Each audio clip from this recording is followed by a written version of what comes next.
My body has always disgusted me. This is a frequent and intrusive thought that occupies my mind so often I forget it's there. It is as second nature to me as blinking or breathing. But why exactly do I feel this way? Was I born with so much resentment towards my body? Or was it the culture around me that created an environment so hostile to my existence that I internalized it, believing that it was me that must be the problem? I'll explore all of this and more as I take you through the reality of my transition.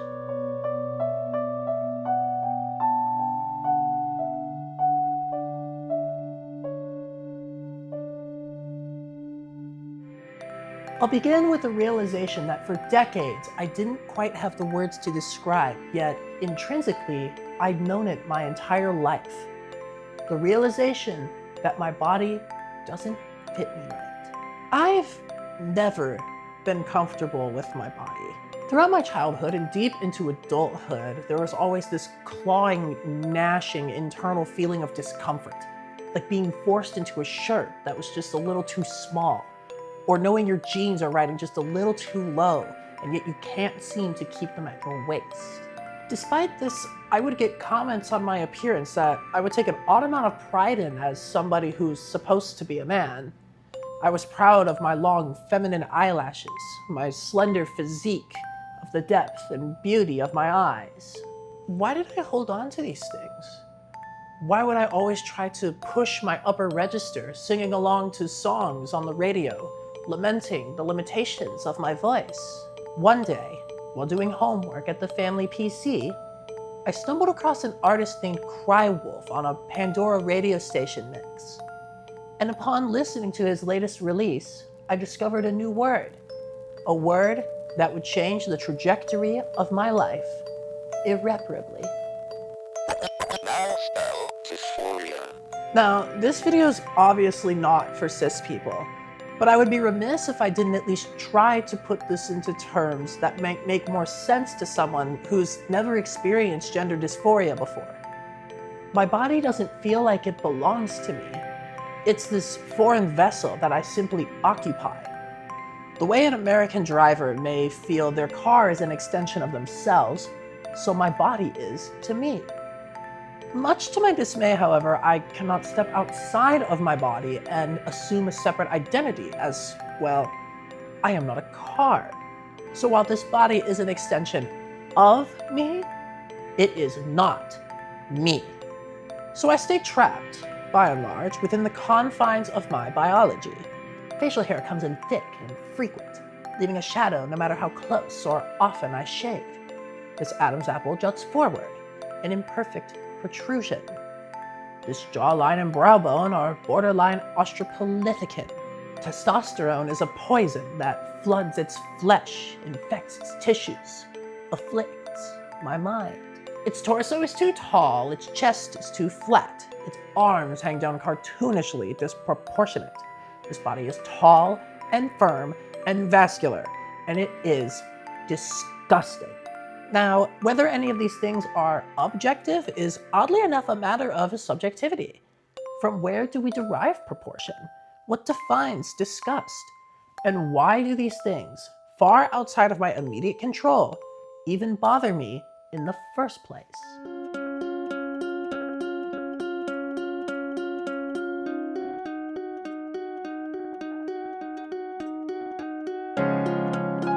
To dissect this, we need to establish a few things. First, that gender as it exists is constructed around the culture it exists within. Second, that within this culture, appearance is often more important than actuality. And appearance goes far beyond physicality, although physicality is the most inherent and primal of the languages of appearance. Appearance, though, is a bit of a polyglot. Everything from how you dress, to your mannerisms and temperament, to your patterns of speech, including tone and inflection, are all broad languages of appearance that we are taught from so young an age that we don't fully grasp it. Much like my childhood self learning Latin prayers in the Catholic Church. And much like spoken languages, social and cultural nuances apply a whole new layer of depth that can feel megalithic to try and navigate. I've been called gay by my own father for crossing my legs like a girl, mocked for disliking the feeling of dirt and grime on my hands or under my nails. Order anything short of straight liquor at a bar, and you, a man, run the risk of being caught enjoying a chick drink. God forbid if there's any amount of fruit in it. There's men's work and there's women's work, and you should never blur those lines. But if you do, be sure to belittle the man that is doing work that is beneath him, and be sure to always specify female before the title of a woman in a male-dominated field, so that you can subconsciously apply the level of skepticism in her work that you have been programmed to. I've been called gay by straight people prior to my transition for simply wearing outfits that were too coordinated. Having my shoes match my shirt is apparently trying too hard, and well, that's for the women. Every aspect of the world I have always lived within has been geared to answer one question. So, are you a guy or a girl? This question, and the complex codex of information parsed to answer it, has not only recently been the subject of cultural zeitgeist, but a tool, no, a weapon, wielded by patriarchies to oppress any expression of femininity outside of a small box of depravity that can be abused by masculine and patriarchal benefactors for their own self-gratification. With this in mind, I think I can confidently tackle the first question I posed earlier. From where do we derive proportion?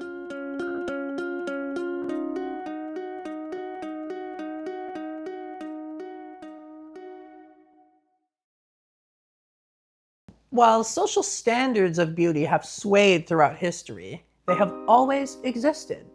There has always, as long as there have been people, been a conventional standard for what is seen as appealing or beautiful. These standards differ between man and woman, often pretty drastically, and leave between the typical binary very little room for expression, much less existence. Even today, where a cultural shift from objective to subjective beauty, often referred to as a preference, appears to be the more mainstream approach to the matter, outliers still exist that the majority of people would define as ugly, and those who disagree are degenerates or freaks, with these outliers often only existing within the cultural conscience to be some kind of fetish material. The deeper you dive into the spectrum of conventional beauty, what lies within and without it, the more you begin to, oftentimes subconsciously, begin developing an expectation or baseline upon which you judge every person you encounter. For example, men are tall and strong, often with anywhere from short hair to balding, some kind of facial hair, deep voices, thick body hair, prone to competition, and on occasion, violence. Of course, this is only the beginning of what would, in a mainstream sense, create a man.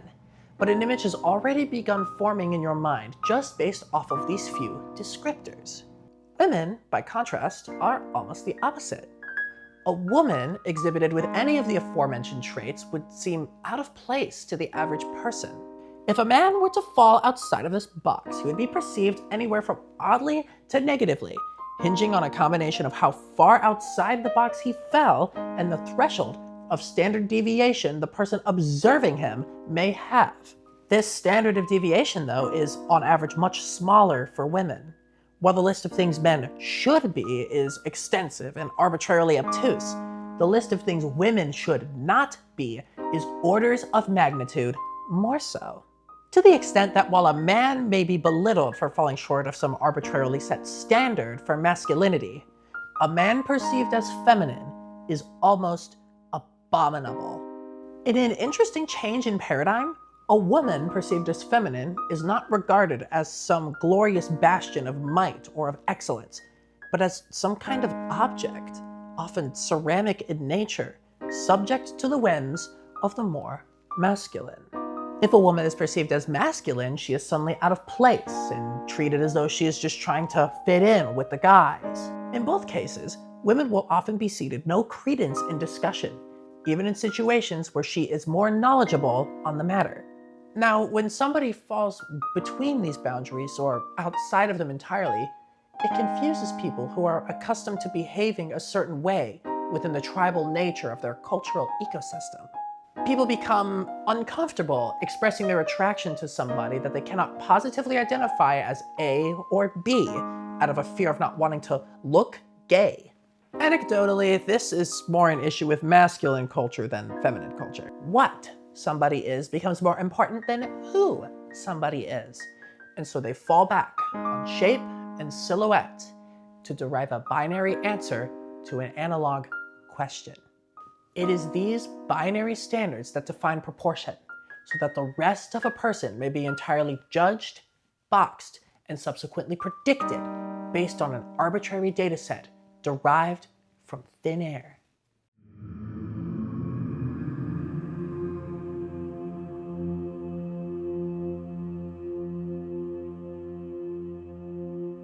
Cultural vehicles of enforcement of this standard vary from region to region, but where I have lived, that vehicle has always been a church bus. Religion as a means for control and influence is nothing new, and while this essay is not about organized religion, I will be taking a moment to discuss its tie-ins with perceived normativity and the impact that it has upon the people subjugated to it. Organized religion thrives on fear and hierarchy. Serve the God, and if you don't, a horrible and eternal fate awaits you in an afterlife. These two elements, fear and hierarchy, became intricately interwoven around heteronormativity and gender-specified roles that existed for the benefit of the creators or founders of a given religion became social law.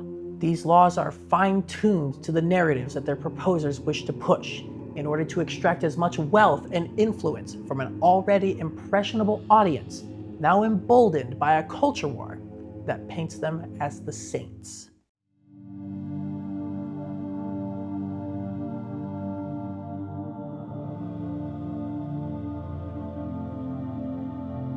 As for what defines disgust, I think the question can be much more easily answered with the previous groundwork in mind. Disgust is, in this context, and put quite simply, the negative response to an incorrect assessment of proportion. When one's conclusions surrounding proportion are at odds with their perception, the reaction is typically disgust. Something should be one way by all accounts, and yet it's not. And that becomes upsetting. Now, pair this with a culture predisposed to the misrepresented tenets of a 3,000-year-old religion and its various offshoots, each claiming to be more legitimate than the last, that all agree only on openly shaming and degrading any deviation from their strict hierarchical standards, and to somebody raised in one such environment, that disgust quickly compounds into fear and anger. So why then am I bothered by these aspects of myself, far beyond my control? It bothers me because, by all accounts, I am a woman. My preferred manner of conduct, my presentation, my internal sense of self, all point to me being a woman. And yet, I live within the physical confines of a man. This confuses me and disgusts me, and at all hours of the day, I am constantly reminded of all the ways my physicality does not conventionally align with my mind. To remedy this, I make efforts to look, to appear, to sound more womanly. The goal is to pass, to be able to seamlessly navigate my daily life as a woman without the scourge of cultural masculinity being pressed upon me by every stare that lingers just a little too long, as if they're trying to decide if I'm right or not, to determine the degree of respect or competence that I should be afforded, or if I should just be relegated to a fetish and have my humanity absconded entirely. For years, this disgust simmered into this deep and immense guilt. I was a practicing Catholic for the better part of 20 years. These feelings were taught to me as unnatural, and the sickness that those who fell victim to them were detestable and weak. Forgive, sure, but understand that while we can claim to forgive others, they are still others. We don't let them into our homes. We ridicule their communities, and in extreme cases, we applaud their destruction, taking every opportunity to further ostracize these people that we have relegated to beasts. For 20 years, I lived within this place, and suddenly, I found myself locked outside. On the one hand, this was good. I met new people, built new support systems, engaged in new hobbies that I never would have had any exposure to prior. The people I met during this time, they were selfless, they were generous, they were introspective. They were more Christ-like than any Catholic I have ever met. And most of them I still keep in touch with to this day. On the other, I now have a completely new and unique set of problems. I must reconcile with the guilt that has hindered my growth for so long that I don't even want to trace its origin, lest I lament the lost time and only compound my anguish. I must fill a void where a God once sat, and replacing a God is no easy task.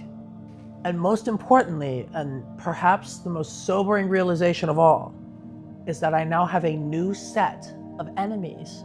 A new set of enemies that I didn't ask for, that at one point in my life I would have called my friends or my neighbors. Oh, good people, I would have said, great company. A new set of enemies that I not only once knew, but also once was. I know them intimately. I know their hate. I know their ignorance.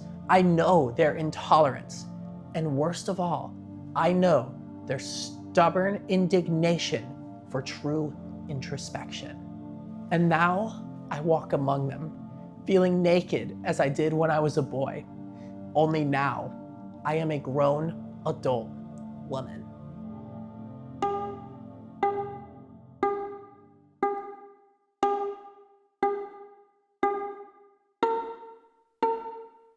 The threat of violence looms every time I step outside. Will I be judged? And if I am judged, will I be found guilty? And if I'm found guilty, will I be sentenced? And if so, how severe will the sentence be? When I'm around others, I abstain from mentions of myself. I'm quiet to their misogyny. I observe their patterns and I mimic them. I feel alien, as if blending in like a chameleon is more important than expression, that survival is more important than life. I developed a complex system of defense mechanisms designed to never let anyone in, as the consequences of doing so could lead directly to my demise, as most people don't understand the severity of the need for covertness. This fuels my agoraphobia, as I have to travel in groups to feel safe, to feel the confidence that safety brings. And rather than subject myself to the fear of being found, I have found it easier and safer to hide, even if it's in plain sight. This manner of being is, quite frankly, exhausting. I present masculine to accomplish mundane tasks that I don't need needlessly complicated by irrelevant lines of question regarding my presentation. Things that involve my legal name or require some sort of identification, as well as tasks where I don't want my competency called into question, as well as areas where I don't wish to face open discrimination, like job interviews. I use my masculinity as a tool, exercising a privilege that, while I do acknowledge I could be considered lucky to have at times, at others it brings about a degree of paranoia that if I'm not completing the social performance to the letter, I may be found out, as it seems there is no greater crime than feigning masculinity. When I present femme, this paranoia compounds exponentially. I sit in restaurants with my back to the wall, facing the exit, and note everyone who comes in, and note if they notice me. I remember vehicles that follow behind me for just a little too long. I don't correct anyone who misidentifies me. What if challenging their perception is deemed a call to execution? I fear a law enforcement encounter, that I will have to contend with the inevitable fallout of a confrontation with a notoriously overarmed, undertrained, and wildly unstable demographic. I call into question the words and actions of everyone I meet. What are their motivations? What are their tells? Who did they come in with? Who are they talking to now? Who will they tell about me? If I lose control of the flow of information, how will I ensure my safety? Who am I willing to take the life-threatening risk of trusting?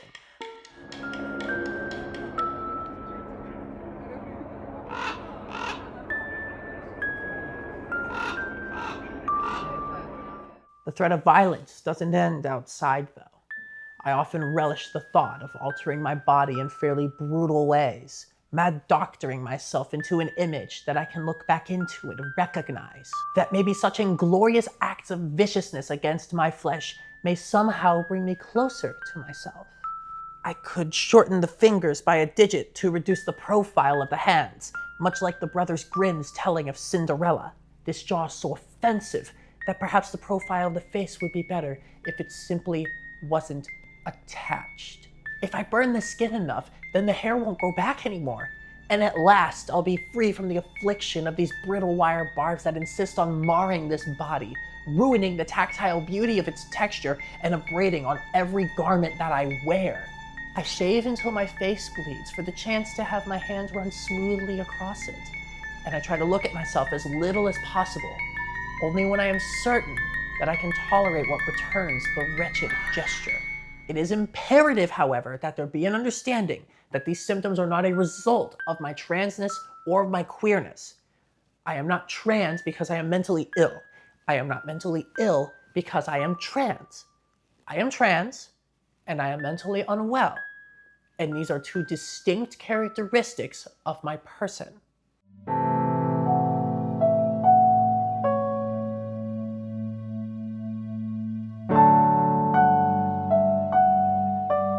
I once thought of my transness as this blight, a plague that the right medication could cure, that with it would melt away the anxiety, the depression, the dysphoria, the suicidality. That if I only had the right combination of pills, I would have never found myself on the precipice, dancing between life and death, a complete wreck, always at odds with herself. And I was wrong.